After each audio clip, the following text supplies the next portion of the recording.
देखो बेटे, हमने अभी तक लीडरशिप का मीनिंग और फीचर समझ लिया। अब हम पढ़ेंगे अब कि स्टाइल ऑफ लीडरशिप। कोई एक तरह का स्टाइल नहीं होता लीडरशिप का, अलग अलग तरह के लोग होते हैं और हर अलग लोगों का अलग अलग तरीका होता है काम करने का। इस तरह से लीडर का भी अलग अलग तरीका होता है काम करने का। तो इनको ना हमने 3 तरह के स्टाइल में बांट रखा है कि स्टाइल ऑफ लीडरशिप को हम एक है होता है ऑटोक्रेटिक लीडरशिप, एक होती है डेमोक्रेटिक लीडरशिप, एक होती है लेज़र फेयर लीडरशिप। अब सबसे पहले क्या क्या बताया, कौन कौन सी लीडरशिप बताइए। ऑटोक्रेटिक लीडरशिप, देखो यहाँ पे मैंने लिख भी रखा है, there are 3 type of style of leadership में 3 टाइप ऑफ लीडरशिप है, autocratic leadership, democratic leadership and the laissez faire, LAISSEZ, laissez faire leadership. ये सारे हैं, इसके सब है ऑटोक्रेटिक लीडरशिप स्टाइल, ऐसे पूरा लिखते हैं, मैंने उसको शॉर्ट में लिखा हुआ है। देन फर्स्ट है ऑटोक्रेटिक लीडरशिप स्टाइल।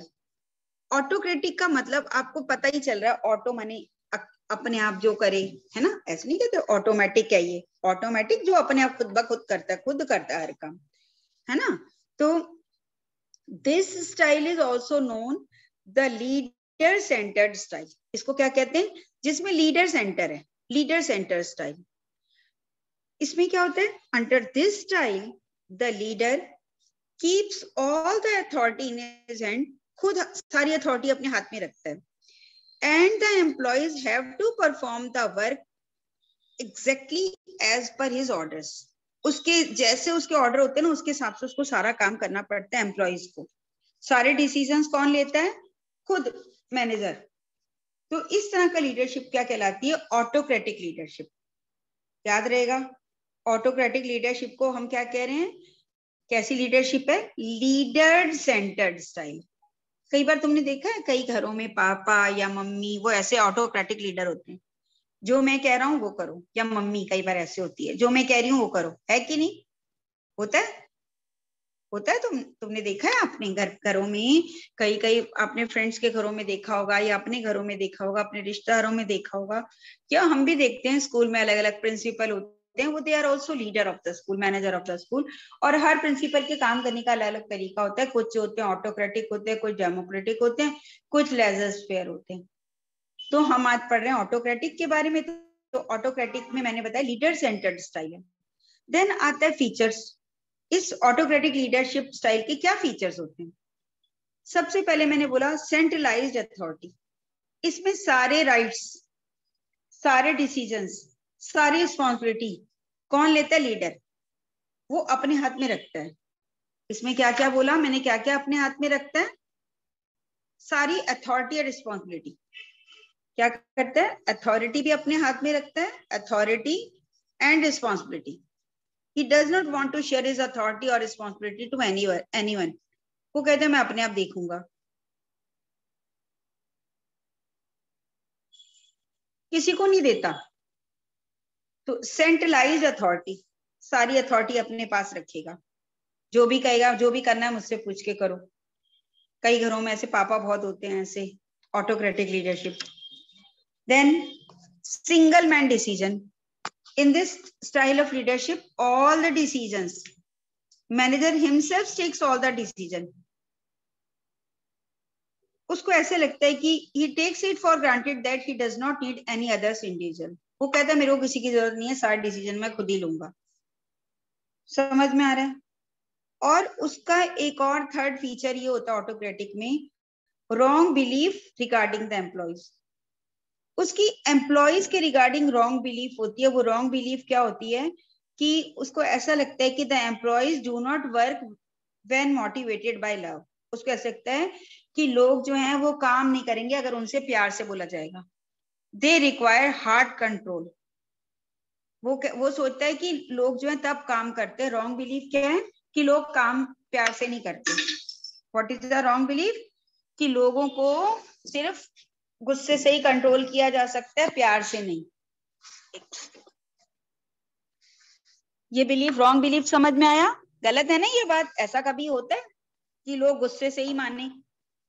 तुम बताओ, what do you think, is it wrong belief और राइट बिलीफ?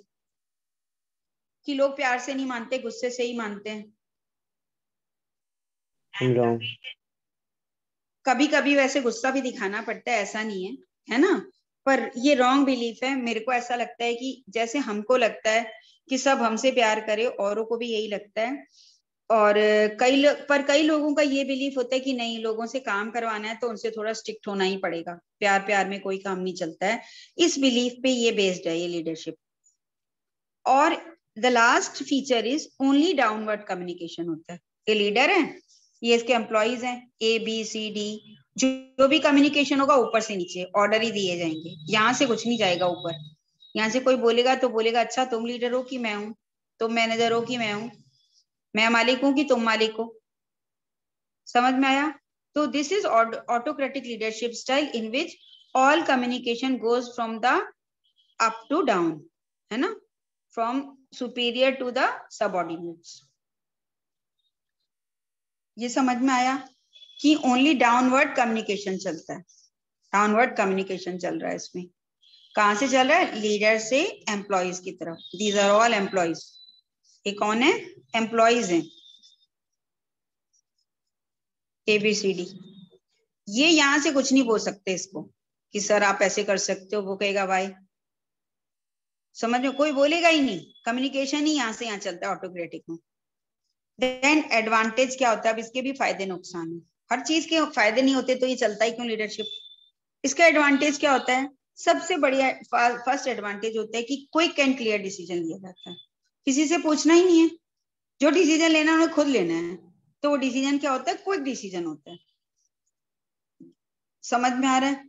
फिर दूसरा होता है सेटिस्फैक्ट्री वर्क, क्योंकि सब जो एम्प्लॉयज होती हैं उन वो स्ट्रिक्ट कंट्रोल में रहते हैं, और इसलिए जो है क्वांटिटी ऑफ वर्क और क्वालिटी ऑफ वर्क जो होता है वो सेटिस्फैक्ट्री होता है, हैपेंस टू बी सेटिस्फैक्ट्री। समझ में आ रहा है? सेटिस्फैक्ट्री वर्क होता है क्योंकि काम जो होता है उसके स्ट्रिक्ट कंट्रोल में होता है, तो काम जो है बढ़िया करके देते हैं लोग। उनको पता होता है नहीं करेंगे तो डांट पड़ेगी, है ना? तो इसलिए क्या होता है? सेटिस्फैक्ट्री वर्क होता है। और साथ में ये इसका ये भी एडवांटेज होता है कि जहाँ कम पढ़े लिखे लोग होते हैं वहां पे इस लीडरशिप को चलाया जाता है, वहां पे इस तरह की लीडरशिप करी जाती है। कम पढ़े लिखे लोग भी बढ़िया काम करके दे देते हैं क्योंकि स्ट्रिक्ट कंट्रोल में वो काम करते हैं। समझ में आया? These are the advantage of the autocratic type leadership style. Then हम आते हैं, अभी तक हमने एडवांटेज पढ़े, देन आर डिसएडवांटेज। इसके कुछ डिसएडवांटेज भी हैं। तुम बता सकते हो क्या डिसएडवांटेज हो सकते हैं? बताओ, मुझे बताओ, सोच के बताओ क्या डिसएडवांटेज होते होंगे इस तरह की लीडरशिप के, जिसमें लीडर खुद सारे डिसीजन लेता है। उसको लगता है कि डांट के ही काम चलेगा, कंट्रोल से ही काम चलेगा, ज्यादा प्यार प्यार कर दिया ना तो ये काम करना छोड़ देंगे। तो इसमें बताओ आपको कुछ लगता है इसके डिसएडवांटेज होते होंगे इस तरह की लीडरशिप के? मैम सब डरे डरे रहेंगे। हाँ, सब डरे डरे रहेंगे। और मैम मोटिवेशन कम होगा।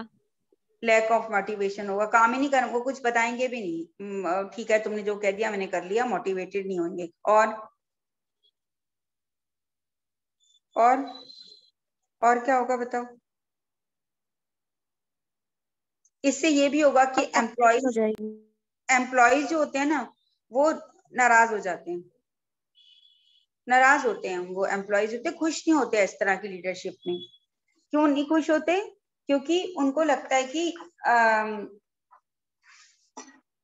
उनको ना कोई भी उनको ऐसा उनके साथ ऐसा बिहेव किया जाता है जैसे कोई वो कोई मशीन हो। तुमने हमें जो कह दिया हम करेंगे, हमारे पास दिमाग नहीं है। अगर समझ लो ये बोला ना कम पढ़े लिखे लोगों में लीडरशिप चलती है, समझ लो ज्यादा पढ़े लिखे लोगों के साथ आप ऐसी लीडरशिप चलाओगे तो वहां बहुत पंगा पड़ेगा, क्योंकि लोग जो दोस्त तुम्हारे नीचे काम करें उनके अंदर भी दिमाग है। आप देखते हो छोटी क्लासेस के बच्चों को टीचर जो है वो ऑटोक्रेटिक लीडरशिप चलाती है, उसमें जो कहती है ना बच्चे मान लेते हैं। लेकिन बड़ी क्लास में जो टीचर होती है उसको ऑटोक्रेटिक लीडरशिप नहीं चलती है, वो ऐसे कहते हैं मैं जो कहा करो ही सही। बच्चे कहेंगे क्यों करें? टीचर को अपनी लीडरशिप चेंज करनी पड़ती है। ऐसे ही जब पढ़े लिखे लोगों के साथ काम करना पड़ता है किसी मैनेजर को, तो उसके ऐसे ऑटोक्रेटिक लीडरशिप नहीं चलेगी, क्योंकि जो तुम्हारे नीचे सबऑर्डिनेट्स हैं उनके पास दिमाग है। वो कहेंगे क्यों हम तुम्हारी क्यों बात माने, पहले हमें सेटिस्फाई करो। और अगर उनके अंदर कोई बात आ रही होगी तो वो अपनी बात रखेंगे ही सही। समझ में आ रहा है? तो इसका डिसएडवांटेज, इससे क्या होता है, और अगर उनकी कोई बात ना माने, वो कहेंगे हम मशीन है, हम पत्थर है, हम तुम्हारी हर बात मान लें। तो इससे क्या होता है, अगर उनको फिर भी कोई मजबूर करता है वैसे ही बात करो, काम करो, तो वो क्या हो जाते हैं, एजिटेटेड हो जाते हैं, उनको गुस्सा आता है। कर तो लेंगे, करेंगे सही काम, और कोई चारा नहीं है, लेकिन उनको सेटिस्फाई नहीं रहेंगे, उनको क्या आएगा, गुस्सा आएगा, दे बिकम्स एजिटेटेड, है ना। और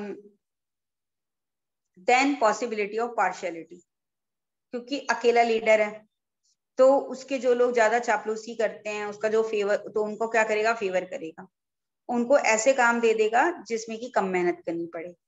कुछ कुछ लोगों को, कुछ लोगों को का वो क्या करता है, ऐसा ऐसा ऐसा जो मैनेज लीडर होता है वो क्या करता है, ऐसे लोगों की, कुछ लोगों के साथ पार्शियलिटी करता है, कुछ लोगों को फेवर करता है, और कुछ बाकी लोग जो होते हैं फिर एजिटेटेड होते हैं। एक ये भी इसका नुकसान है कि पार्शियलिटी, पॉसिबिलिटी ऑफ पार्शियलिटी। समझ आ रहा है? किन किन के साथ पार्शियल बिहेव करता है, किन का फेवर करता है लीडर, जो कि उसकी क्या करते हैं, बटरिंग करते हैं, जो उसकी तारीफ करते हैं, चापलूसी करते हैं, वाह वाह सर आपने क्या डिसीजन लिया है, आपके जैसे तो आप तो बहुत हार्ड वर्किंग है, आप तो बहुत बढ़िया बढ़िया काम कर रहे हैं। तो फिर क्या करेगा, वो जो मैनेजर होगा वो क्या करेगा, ऐसे सबऑर्डिनेट का फेवर करेगा, उसे ऐसा काम दे देगा जिसमें कि कम मेहनत करनी पड़े। अब इस तरह का जब और लोग, या फिर और किसी को काम दिए जाओ ज्यादा, तो वो लोग क्या होते हैं, जो दूसरे लोग जिनको ज्यादा काम है और जिनके पास कम काम है, उनसे वो क्या करते हैं, एजिटेटेड होते हैं, उनसे जेलस फील करते हैं। तो सारे जो उसका वातावरण होता है, वर्क एनवायरनमेंट होता है, वो खराब होता है। समझ में आ गया? To understand what is autocratic leadership, what are its features, what are its advantage and what are its disadvantage. अगर आपको कोई पूछे लीडर सेंटर्ड लीडरशिप कौन सी होती है, कौन सी है लीडर सेंटर्ड लीडरशिप? अभी तो पढ़ाया बेटे, बेटे तुम क्या समझ नहीं रहे हो क्या, क्या बताया मैम ऑटोक्रेटिक। ऑटोक्रेटिक, ऑटोक्रेटिक एक ही तो पढ़ाई है तुम्हें, तुम कितने बेवकूफ हो बताओ, एक ही तो पढ़ाई है लीडरशिप, दूसरी तो अभी पढ़ाई नहीं है, नाम बताया बस। क्वेश्चन पूछूंगी तो किसका पूछूंगी, इसी का ही पूछूंगी। समझ आ रही है? देन हम आते हैं सेकंड मेथड ऑफ लीडरशिप पे। अभी तक हमने पढ़ी ऑटोक्रेटिक, और अब क्या है, डेमोक्रेटिक। डेमोक्रेसी से डेमोक्रेटिक लीडरशिप बनी है। कौन सी leadership, democratic leadership style. What is democratic leadership style, नाम से ही पता चलता है। डेमोक्रेसी किसे कहते हैं, अच्छा बताओ, डेमोक्रेसी बता सकते हो, उसी के नाम के ऊपर यह डेमोक्रेटिक लीडरशिप स्टाइल।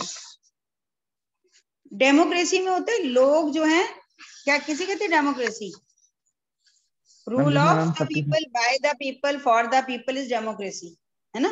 लोगों का, लोगों के लिए, लोगों के द्वारा शासन जो है लोकतंत्र कहलाता है। ऐसे ही डेमोक्रेटिक लीडरशिप क्या होती है, डेमोक्रेटिक लीडरशिप स्टाइल जो है, this style is known as the group centre. जैसे उसमें लोग थे ना, लोगों का, लोगों के लिए, अब यहाँ पे क्या, ग्रुप सेंटर्ड लीडरशिप है, वो लीडर सेंटर्ड थी, ये ग्रुप सेंटर्ड है। In this style decisions regarding the different works are not taken by the manager alone. Different type के डिसीजन जो होते हैं वो सिर्फ मैनेजर के द्वारा अकेले नहीं लिए जाते, but they are taken in consultation with employees. किसके द्वारा लिए जाते हैं, एम्प्लॉइज के कंसल्टेशन से। और ये जो स्टाइल ऑफ लीडरशिप है, this is based on the decentralisation. किस पे बेस्ड होता है ये, डिसेंट्रलाइजेशन पे। सारी पावर अपने पास नहीं रखेंगे, दे देंगे, और नीचे और नीचे और नीचे। देन इसके फीचर्स क्या होते हैं, डेमोक्रेटिक लीडरशिप के क्या फीचर्स होते हैं, ये याद रखोगे। ये किस पे बेस्ड है, डिसेंट्रलाइजेशन पे। और ऑटोक्रेटिक किस पे बेस्ड होगी, centralisation. Centralisation of authority, centralisation of responsibility, इसमें सबको बांट दिया जाता है। Decentralisation of what, decentralisation of authority, decentralisation of responsibility.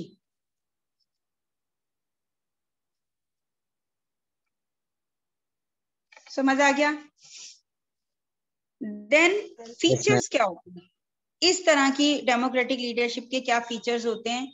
ये जो होते हैं कोऑपरेटिव रिलेशंस। देखो जहाँ ना लोग जो हैं सारे डिसीजंस जो होते हैं वो मिलके लेते हैं, अकेले खुद नहीं लेता है वो।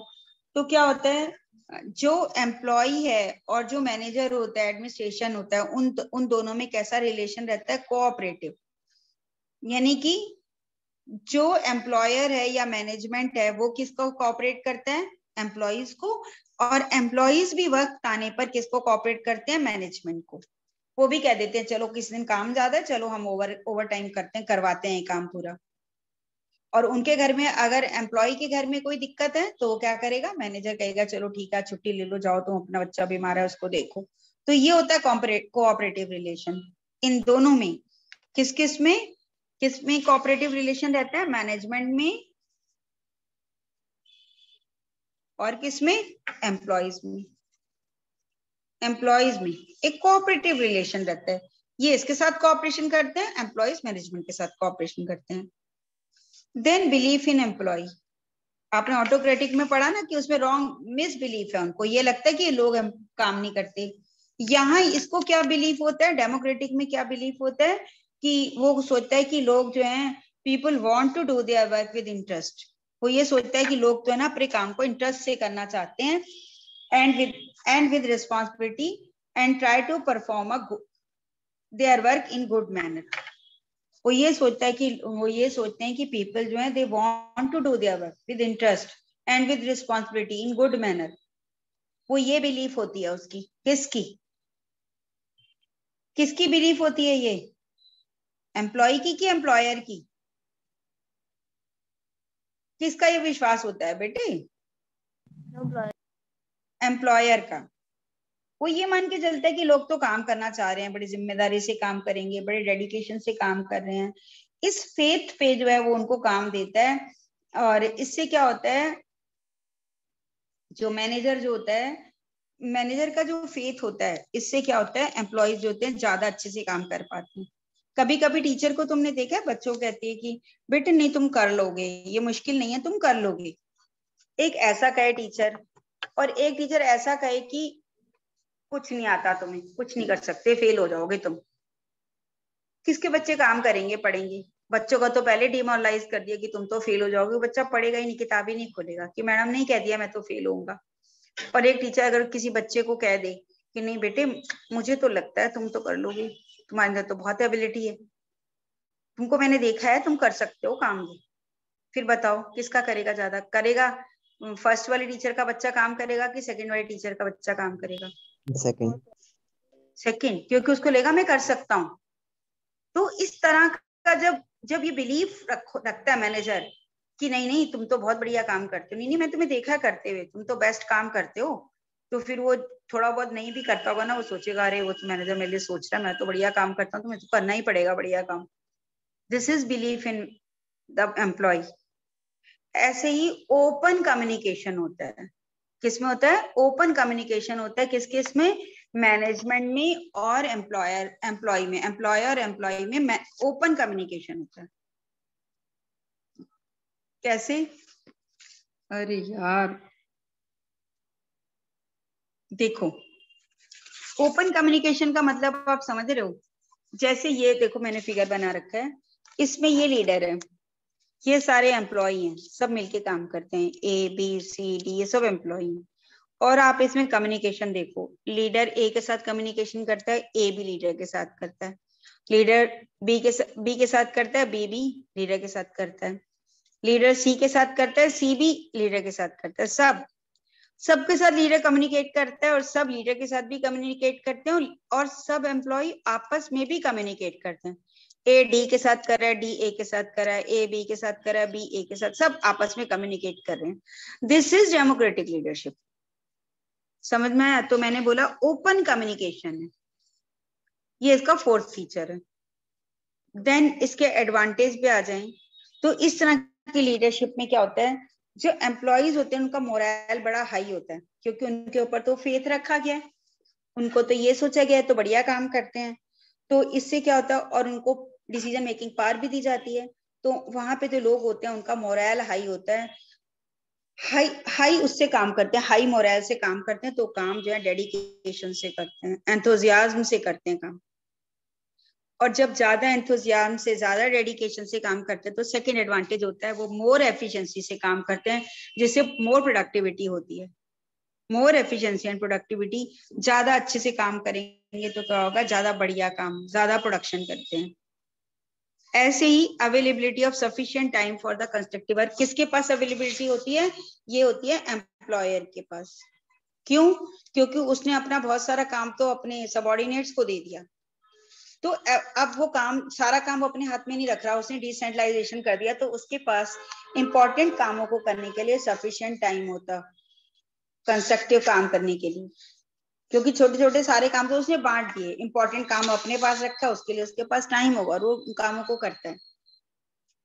देन इसका डिसएडवांटेज क्या होता है कि इस तरह की लीडरशिप ना ज्यादा पढ़े लिखे लोगों में चाहिए होती है, अनपढ़ लोग नहीं होते जिनके पास दिमाग नहीं है। तो ये इसमें रिक्वायरमेंट ऑफ एजुकेटेड सबऑर्डिनेट, जहां एजुकेटेड नहीं है वहां ये लीडरशिप काम नहीं करेगी, वहां छोड़ दोगे तो वो बिल्कुल बंटाढार कर देंगे, उनको बताना पड़ेगा। जहां पढ़े लिखे समझदार लोग हैं वहां पे आप ये डेमोक्रेटिक लीडरशिप को यूज करते हो, तो इसके लिए एजुकेटेड सबऑर्डिनेट चाहिए। एजुकेटेड नहीं है फिर क्या करो, फिर तो लीडरशिप नहीं चलेगी।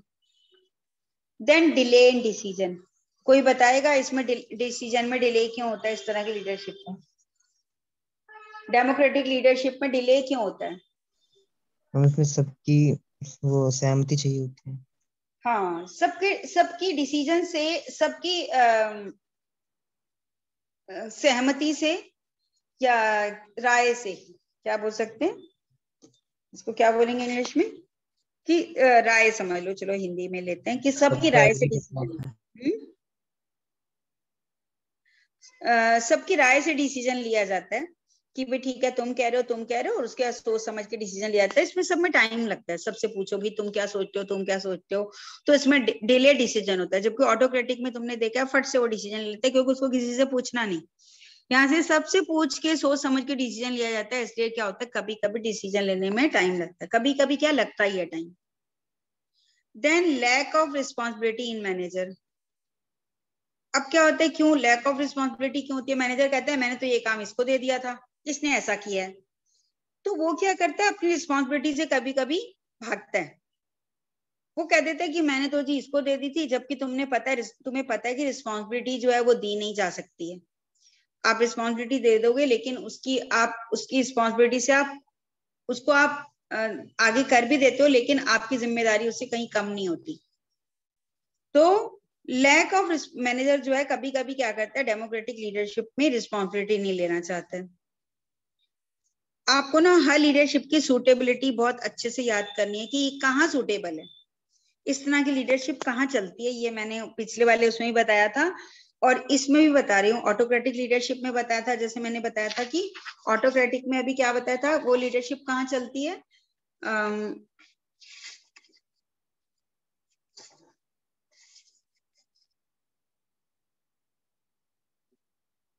व्हेन ऑटोक्रेटिक में मैंने बताया था जबकि जहां पे की जो लीडर है होता है वो मोस्ट नॉलेजेबल मेंबर होता है, जहां पे की ऑटोक्रेटिक में मैंने ये बताया नहीं, रह गया क्या? और जब मैंने ये बताया कि जहां पे नहीं बताया तो मैं बता रही हूँ, ऑटोक्रेटिक लीडरशिप जो इससे पिछले वाली बताई वो ये बताई, ये वहां चलती है जहां पे कि जो लीडर होता है ना वो बहुत समझदार होता है, तो वो ऑटोक्रेटिक लीडरशिप चलाता है। या डिसीजन लेने के लिए कम टाइम है तो वो कहेगा ठीक है मैं ही बता रहा हूँ, ये लेना डिसीजन। और सबऑर्डिनेट जहां अनएजुकेटेड होते हैं और अनएक्सपीरियंस्ड होते हैं सबऑर्डिनेट, तब हम ऑटोक्रेटिक लीडरशिप को यूज करते हैं। लेकिन डेमोक्रेटिक लीडरशिप जो है वो तब ली जाती है जबकि सारे ग्रुप मेंबर जो हैं स्किल्ड हैं और eager to share their knowledge, और वो अपनी नॉलेज को बांटना भी चाहते हैं। और सेकंड है when they have plenty of time to take the decision, जब उनके पास बहुत सारा टाइम है डिसीजन लेने का, तब वो डेमोक्रेटिक लीडरशिप को यूज करते हैं।